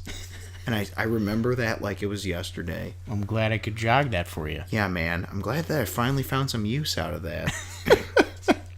All right, so I got the point. All right. You're next. This has a bonus point. Okay. I'll explain how. You need a team of 5 to pilot a Voltron-esque robot in order to battle a monster, but the head is missing. Oh, man. Team of 5. Shit. I'm going to go Jack Burton. He's somehow going to engineer his semi to change into something. So he'll be like the leg or something. Yeah, he'll be the leg. I'm going to go with... Let's see. I'm just going full John Carpenter here. I'm going to go Roddy Piper's character from They Live because he doesn't care. He doesn't give a fuck. Okay. And then I'm going to go... Who are some other people with some good like vehicular experience? I'm going to go Keanu's character from Speed. He can have like a bus that'll turn into something. It'll be like the torso. I must remind you, mecha piloting is crucial here. Yes, mecha pilot. I'll go Idris Elba. I'll go Stacker Pentecost from Pacific Rim because he'll be of use here quite a bit. Okay. And then can I pick? So you got Jack Burton, Roddy Piper from They Live, Pentecost. Who's the other guy I said? I don't know, man. I just lost him. He's gone. We'll go back and look. I'll give you 2 more. You remember that show Megas XLR? No. It's like a giant fucking Transformer / show. Yeah, whatever. The big guy in that, the main dude who's like a trucker or something. I don't know who that is, but sure. And then I'm gonna pick. None of these people know how to use a mech except for Idris Elba. I'll have him be the head. No, he isn't. See, okay, you have to name 5. Oh, and then pick the twist is their mecha sucks and like they're just getting their ass beat, but some crazy guy's finding as the head. Okay, so and the fact the 5th one, I'm gonna pick the Joyride guy. The Joyride, okay. The semi truck guy. What's his name? The candy cane guy. Yeah, fuck. What's his name? It's like I don't know his name, but he's the guy who's like creepy. He's like, "Hello there, candy cane." Like, guy sounds like because They play prank. Wait, I want to make sure this is the same movie. This is the one where they play the prank on the truck. Paul Walker. Yeah, God, that's a classic, man. Rusty Nail, that's his fucking name. God Rusty damn it. Nail. Yeah. Rusty Nail, and then so that's 5. Right. And then the last one. And they're getting their ass kicked. They're getting their ass kicked. And finally, at the end, I'm gonna pick. Who comes flying in as the head to save the day? And then the anime song plays. Oh man. Go Robo. I don't know. That's the song. Go Robo. You gotta pick what's his name from God, what the fuck? I'm blanking on you gotta pick Jason Scott. Jason Scott? Red Ranger. Okay. Gotta have him come in, man. Right. Because he's like, whoa, guys, this Zords thing is my thing. Okay. And then he saves the day. I'm gonna have to unfortunately not give you the point. Oh no. What happens is Rusty Nail kills everybody. he kills at least half the crew. And Jason Scott, he comes, he's like, who's ready? It's like there's no one left. It's like his robot's like moving on one, it's like hopping on one arm and leg. It's like, what happened? It's like, yeah, he killed a couple people. He definitely kills Jack Burton. Jack Burton gets blindsided, or Jack Burton's drunk or something. Actually, no. What happens is Jack Burton and Roddy Piper, they get drunk together because they think they're going to die anyway. It's hopeless without a head. You know what Jack Burton always says? What the hell? And then they get blind drunk and Rusty Nail's like, ooh, I see you guys have had a little too much to drink. It'd be trouble if you had an accident. And then he kills him. And then Pentecost and Mega XLR and... Who's the 5th dude? Pentecost, Megas XLR, Rusty Nail, Jack Burton, and that's and Roddy Piper. So, like Rusty Nail's like radios them because he's always got his radios. Like, yeah, we're all ready to go here, and like the other two are like, great. And then Jason Tacho was like, why the hell are we moving on one side? It's like, oh, by the way, I killed him. So I'm sorry. Unfortunately, you don't get the point on that scenario. That's okay. What am I? 1 for 2? Actually, but no, you get a point because you do get the bonus point. So I get the Jason Scott point. Yeah, you get that point. Okay. So because there was 2 available on the board. So I'm 2 for a possible 3, if you will. No, you're 3 for 3. Wait, what was the other one I did? There was the picking up of the keys. Which was 1 point. Oh no! Oh yeah. So no, yeah, you're 2 for. Yeah, that's correct. You're 2 for a possible 3. 2 for 3, and you're 2 for 2. Right. Okay. Cool. All right. Well, actually, no. We'll just call it 2 for 2. Okay. Because it's a bonus point. It's not. Yeah. It's not. Yeah. So you're perfect so far. Sweet. Okay. All right. So but just remember that bonus point saved you.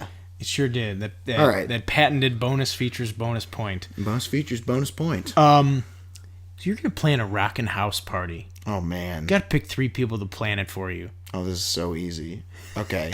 So you got the guy from House Party, which I've never seen. Oh fuck. Okay. You got him. You got Sinbad from that movie where they think he's the dentist.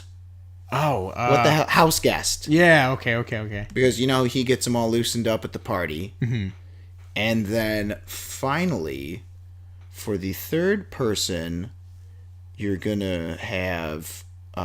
Okay, she's not gonna like what the other 2 are doing, but like she gets everyone there. Okay. Sabrina the Teenage Witch. Okay. From no, her actor. What's her name? Melissa Joan Hart. Melissa Joan Hart from Can't Hardly Wait. Okay. Because like she's pissed off that everyone's like wrecking shit, but she would be the more organized one. She'd be like, "This is how it's gonna go." And then Sinbad and the House of Guests are like, okay. And then shit gets out of control because she gathers the troops, but they're the ones making the party pop. Right. Especially Sinbad. I thought you were going to say Sinbad and First Kid, and at which point I would have given you the instant point. Oh, well. But I'll still give you the point. Okay. Good choices. Good choices. Even they're all from movies I've never seen. You've never seen House Guest? Mm-mm. Is that one of those weird movies that I just think everyone's seen because I saw it a lot as a kid? I've definitely heard of it. I've definitely heard of House Party, too. Didn't they make that I've never seen. But didn't they make like 10 of those? Well, that could be part of how many. Yeah, guess how many? Well, actually, fuck it. I'm curious. How many are there? All right, let's take a look. There are, because I know there's at least, man, oh man, let's see, sequels. Oh, Jesus. This was a popular success, and 2 sequels were made. House Party 2 in 91 and House Party 3 in 94. Yeah, there was more than just 2. In 2001, Immature, now going by IMX, starred in a direct-to-video sequel, House Party 4 Down to the Last Minute. I've seen that one. It's horrible. Oh, yeah? Horrible fucking movie. I don't know how I watched it. I don't know how it got on TV. 5th installment and direct follow-up to the 3rd film, titled House Party, Tonight's the Night, released in 2012. Jesus. The film was a direct-to-DVD release in 2013 and also marked the return of Kid and Play to the series. Oh, wow. Huh. All right, so there's been a lot. Yes, there's been more than there should have been. Okay. And I haven't even seen any of it. I haven't even seen the first. All right, on to your next scenario. This one's like pretty much a blatant ripoff from a movie. Okay. You need 5 characters who must aggressively compare business cards. Oh. A la American Psycho. Now, the rules, of course, being you cannot use any of the characters in American Psycho. So 5. Yes. Okay, I say 1, Jordan Belfort. Okay. Just because he's got the biggest dick in the room, no matter who else is in this room. Right. He's just going to be the biggest ego. Right. Gordon Gekko. Okay. See, I was gonna say that if he isn't even mentioned, like that's automatic, no points. So because you got him. My God, what a psycho! He's good. I'm gonna do a loophole here.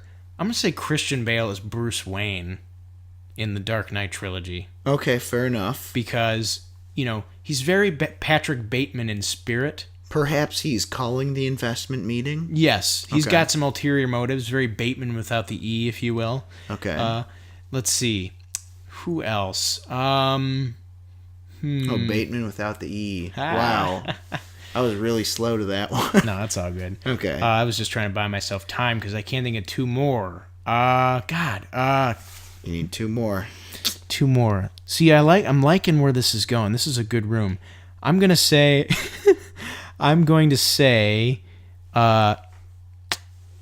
Edward Norton from Fight Club.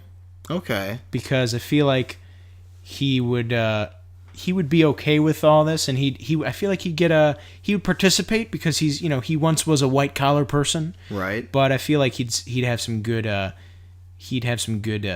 monologuisms about nihilism to go along as commentary. He'd be the one. He'd be the Bateman in this case because he'd be the narrator. He'd be like pewter, or like I am Jack's sense of a pewter white cloud. Yeah. Okay, I like that. Yeah, I'm Jack's sense of a pewter print against a cloud nimbus white. Yes, and then I'm gonna say Tony Stark because businessman also. All right. Yeah. You know what? I think that's a stellar room. That was a good question. I like that. You get the point. Okay, good. Sweet. All right, what's your next one? Okay. You're going to the movie animal shelter, and you're there to adopt 4 movie dogs. And you got to choose 4 of them.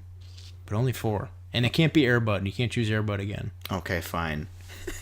I'm going to go with... Okay, I'm definitely not going to go with Old Yeller, because then we're just going to have to shoot it. Oof. Don't pick either of the dogs from Where the Red Fern Grows either. I don't know that one. It's the one where they both die. They get eaten by like a mountain lion. It sucks. Okay, so not that one. I'm gonna go with both the dogs from Homeward Bound. Okay, cool. Chance and Shadow. Yeah, the cat gets left behind. Fuck the cat. Sorry, Sassy. Yeah, Sassy sucks. She gets left behind. Okay. You know what? She gets eaten by a mountain lion, even though I know that's not part of the scenario. Okay. Actually, that let's make that the scenario. A mountain lion is broken in, and I have to sacrifice. I have to choose 4 to save, 1 to sacrifice. There's your patented bonus features bonus point. Okay, no, I don't want to sacrifice her, but it's part of the question. It's the rubric I was given. Is it part of the question? I don't know. No, okay, no. That's not part of the question. Okay. Maybe it might be since you came up with the bonus features bonus question one where it's 2. So it's fine. Okay. So you got 2. So I got 2. Need 2 more. Oh God. Chance and Shadow. Chance, Shadow. Oh, Milo for sure from The Mask. Oh yeah. Oh, yeah. He's a smart little bastard. Mm-hmm. And then fourth, I'm going to go with... Bolt. Okay. See, I would have picked Beethoven. Motherfucker. Maybe Max from The Grinch, you know? I like Max, he's just too much of a pushover. That's true. But those are good choices. You know what? For homework... He ties that fucking thing on his head. Like he makes him pull that fucking sleigh. That's what I mean. He's making him do inappropriate things. For a dog that's small. It's not fair. It's not fair. But you know what? Hurt his back. For the Homeward Bound references, I'll give you the point. Okay. For your final scenario, you need 5 characters to work security detail at a concert where a killer is suspected to strike again, and this time they're expecting him to strike on stage while the big star is performing. And I totally didn't steal this idea or at all think of the movie The Bodyguard. You said 5? Yeah, they're working security detail. Okay, so I'm going to say Brian Mills from Taken, Liam Neeson's character, because he literally works this job in the first act. Okay. I'm going to say Patrick Swayze's character from Roadhouse. Solid. Because bouncers and security. Yeah. John Matrix, because John Matrix, just because. I love John Matrix. All right. Is he still on the run? No, he's been clear. This is post-Commando. Okay. Then I'm going to say... Let's see. Okay, I can't go multiple Arnies here. I don't want to do that. No, you absolutely cannot. How about... Which one is Stallone in Tango and Cash? Is he Tango or Cash? I don't fucking know. So he's one of the Tango and Cash guys. Right. So I'll say Stallone from Tango and Cash, whoever that may be. And then I'm going to go finally, just because me and fucking, we talked about this before. Actually, no, I can't pick that because I made up the rule. I can't pick Bruce Wayne twice. I was going to say Batman, but... No, yeah, you can't choose 2 people. Okay, let's see. Who's one that would make sense? All right, so just to reiterate, you got John Matrix. Roadhouse, Patrick Swayze. Right. What was the... Brian Mills from Taken. Okay, so Taken, Roadhouse... Sylvester Stallone, Tango and Cash. So Tango and Cash, Taken, Commando, and Roadhouse. So and we then need one more. The 5th one I'm going to pick is... can I still go with Ethan Hunt? Just because I feel like he's on the run though, man. Okay, I'll go Haru. From Beverly Hills Ninja, of course. Yeah, I'll accept Haru. Okay. And I'll narrowly give you the point because Haru he accidentally gets the wrong guy at first. And then plot point 2, everyone's mad. They're like, pack up, go home. And he's like, no, we've got to have the concert go on. The concert's back on the next week. So this is the 3rd act. Okay. And Roadhouse guy, I don't know. Patrick Swayze? Wait, wasn't he in The Bodyguard? No, that was, well, I don't know if he was in it, but Kevin Costner was the bodyguard. Kevin Costner, that's it. Whatever. Same fucking difference. I don't know. Anyway. For sanity's purposes, we'll say John Dalton from Roadhouse because that's Patrick Swayze. Okay, so John Dalton is just roundhouse kicking people, a whole bunch. Okay. And maybe some heel hook. Nice. Or some spinning heel kicks. I don't know. And then I'm gonna say Brian Mills gets the kill shot. Ooh, nice. He finds the guy, gives him the chop in the jugular. And Haru, there's a second killer, and Haru lands on him. Then the news people come, and he gives the whole spiel about... Does he swing in from a palm tree while doing it? Yes. Okay, good. So he gives the whole spiel about the Great White Ninja and all that good stuff. Does that one song come on from Beverly Hills Ninja? Tarzan Boy? Yeah. Also, in the classic feature film, I believe... Yeah, it is in... Ninja Turtles 3. Oh, of course. Which I reviewed while you were reviewing this year's Oscars. It was our dual review. Yes. Also, Kickboxer was in there a little bit. Oh yeah, that's right. No, it's Bloodsport. Bloodsport, sorry. Very different film. Yeah. So I will give you the point. Okay. Only narrowly because Haru almost blows it. Okay. But he redeems himself after he visits the spiritual plane. Okay. And John Matrix, he's just kind of there. Hmm. He's busy outside just shooting the bad guys to make sure they don't get in. But the killer is taken out by Brian Mills. Brian Mills. Okay. Yeah. All right, so I think you won. Actually, we tied. Oh. Because you got the available bonus point, but not the regular point on that one question. Oh, right. So we went 4 for 4. Yeah, that is correct. Technically. Yeah, whatever. Okay. Anyway, that's it for this episode. So thank you for listening. Make sure to check us out on Facebook, on SoundCloud, on YouTube, and of course the name of the podcast that you can find us on all those social media pages. Is Bonus Features with Alex and Robert. Thank you guys for listening.